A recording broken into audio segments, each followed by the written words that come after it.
Hey there riders, Journo Kris here today, and I have been lucky enough to borrow MotoHUB in Castle Hill, Sydney's Hayabusa. As you can see, this is the new gen Hayabusa and the latest and the greatest. Now, there's a lot of, funny memes that go on around the Hayabusa, and I've heard some really funny things over the years.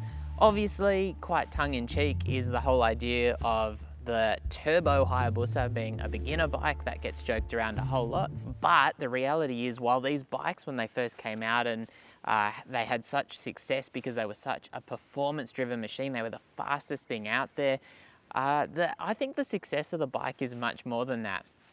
The handling is amazing. It's got a nice ergonomic to it. It's like a nice kind of sporty, but not like full sports bike ergonomic. It's got great brakes, really nice delivery of power as well as ridiculous levels of power, pretty good comfort as well, and it's just a fun bike to ride. The refinement of the overall machine is just out of this world. Now, a couple of things worth noticing. The look of the Hayabusa, I've heard people paying this out. This thing is designed in wind tunnel for aerodynamics to be able to get that top speed. So obviously, it's not going to be a look for everyone, and if you don't like it, fair enough. It's got some nice extra tech. There's a lot in it that makes it a great machine, and certainly, while it's almost been a decade since I tested the last generation bike, it certainly lives up to my expectations. So let me have a bit of a chat about how the Hayabusa is to ride. So it goes without saying the Hayabusa is an absolute weapon. I'm going to jump on board and give you a quick look at the ergonomics as a starting point. Now, as you can see here, this is an enormous bike, but the seating position on it is quite compact. The seat to peg ratio is perhaps not quite as aggressive as a full sports bike, but it is very aggressive, and that does keep you very actively kind of locked into the bike. Those bars, they are kind of like a clip-on style bar. However, they are sitting essentially off the top of those forks. And so that is to make it a little bit more comfortable. The engine in this is just an absolute banshee. It's not too bad down low. It's quite an easy machine. It's quite smooth. It's got nice throttle response. It's got nice kind of opening throttle and power delivery down low. So for riding around town, it's a pussycat. It really is a very easy bike to ride. The clutch, it's got a hydraulic clutch in it, which is a fairly heavy clutch. I guess I would say not like ridiculous, but I do notice the weight. And it took me a little while to get used to the activation point and kind of the friction point on that, because it was a little bit grabby until I worked that out. But once you've worked that out, it's a smooth thing to take off on. It's got amazing torque, and you can really sit, up to say 5,000 RPM on this bike, but it's not insane. It's when you rev it harder that you really start to realize just how much power and how much performance this bike has. What is amazing alongside the engine is the handling on this machine. When people say to me, oh, this thing, can only go in straight lines, I'm just like, have you ever ridden one? This thing handles beautifully. It is so good. It's an enormous bike, really. In realistic terms, I think they're like 270 kilos. It's a heavy bike as well. You don't feel that weight when you're riding it. Maybe if you're pushing it around, then you do feel it. But generally speaking, you do not feel the weight on the bike. And while at very low speeds, it's not the most nimble thing, once you're moving at a decent pace, like 50 or 60 through your nice twisties, this thing handles like a dream. The Hayabusa is super stable, no doubt thanks to the weight, with great mechanical feel and exceptional feedback, which really lends confidence in knowing what the bike is doing. It's not super flickable or requiring of heavy bar inputs, but rolls onto the side of the tyre and into corners effortlessly. In the really tight stuff, that may be more of a constraint, but I'd take that predictable, easy, neutral handling and sensation of grip and being glued to the road any day of the week. Just wash off a bit more speed and smash out of the corners harder if necessary. Plus, the bike doesn't feel like I need to be hanging off it to take full advantage of the handling. Obviously, the extreme speeds the bike is capable of require insane stability to match, but that transfers into a very usable machine in everyday riding, despite what you may think, alongside a fairly comfortable machine over distances once you tuck in. As far as the suspension, fully adjustable suspension front and rear, The front was pretty good. The rear, I felt like I wouldn't have minded slowing down the rebound a little bit, because there were times where the rebound on that shock was just a little bit harsh. So moving to the front of the bike once again, there are actually Stylema calipers apparently fitted to the Hayabusa, and the brake package on this is quite impressive. It's a 320mm rotor with obviously the Brembo 4-piston calipers, and just the pure level of braking performance is quite staggering, which, as you'd expect, is necessary because there is so much go in this bike. You do need to be able to bring it up very, very rapidly to make sure that you just don't overcook things. And in that regard, the brake system is really good. It doesn't have an overly strong bite, so it's got, you know, quite a progressive amount of braking performance, and it's not, I guess you'd say, overly aggressive in that initial braking action. However, there is a heap of power there once you really get on the brakes, which is what you want.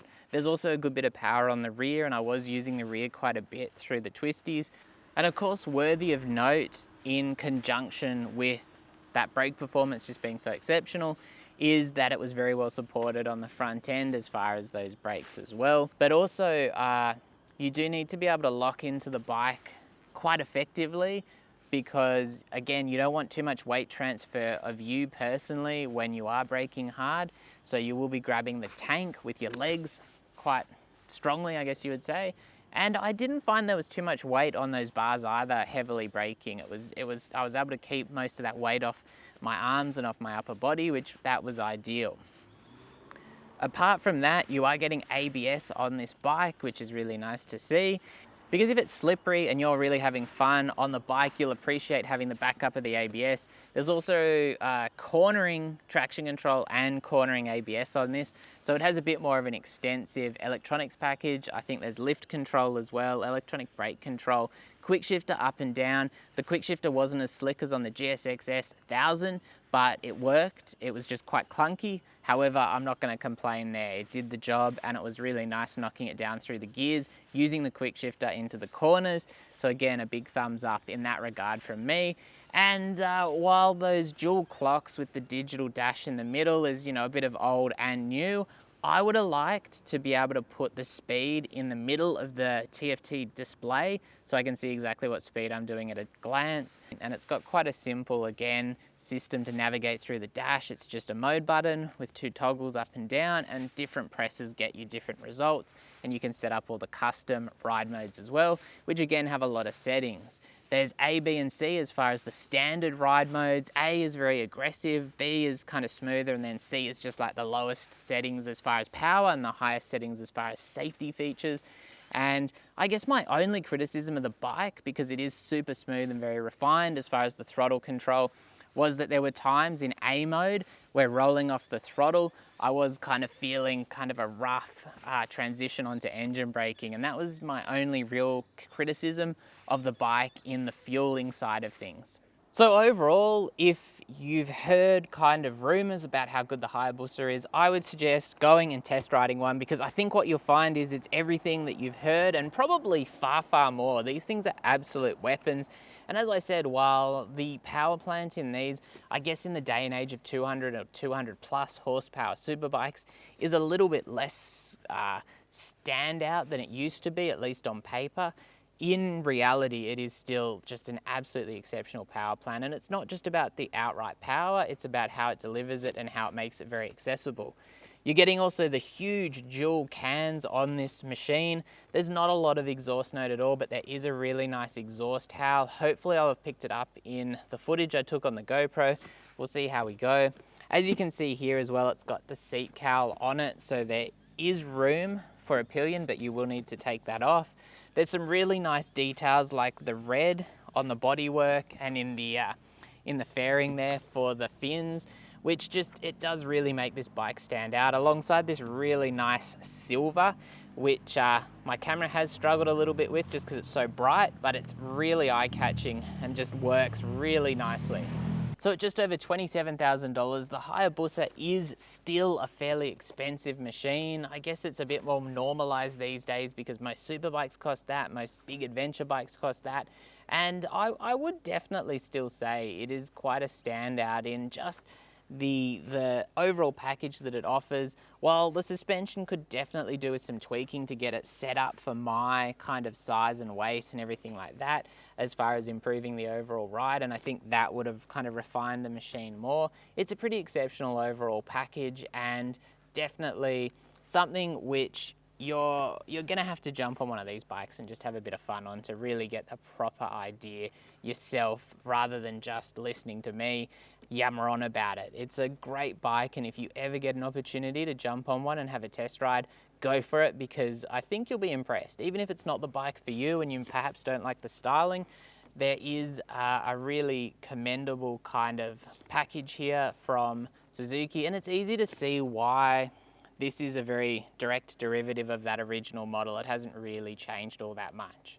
Now obviously there's a few caveats with the Hayabusa that come with the territory. It's still a big heavy machine with that weight particularly noticeable on the brakes, and it doesn't have the flickability of a super sport or superbike. The ergos are likewise more aggressive than a naked bike or many tourers, which won't be for everyone. Then you've got the styling, which will be very polarizing, and those enormous dual exhausts without much exhaust note. Although that offers the opportunity for some great weight savings and of course some more eye-catching and minimalistic exhausts.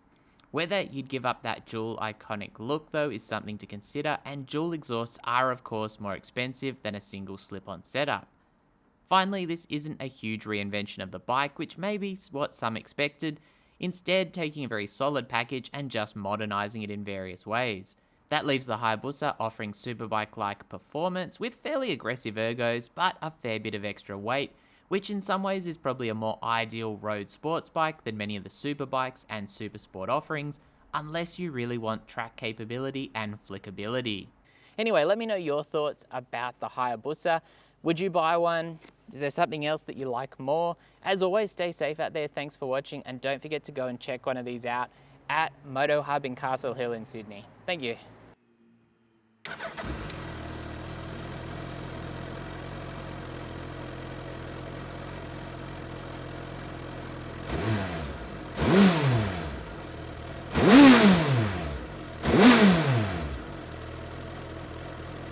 Yeah.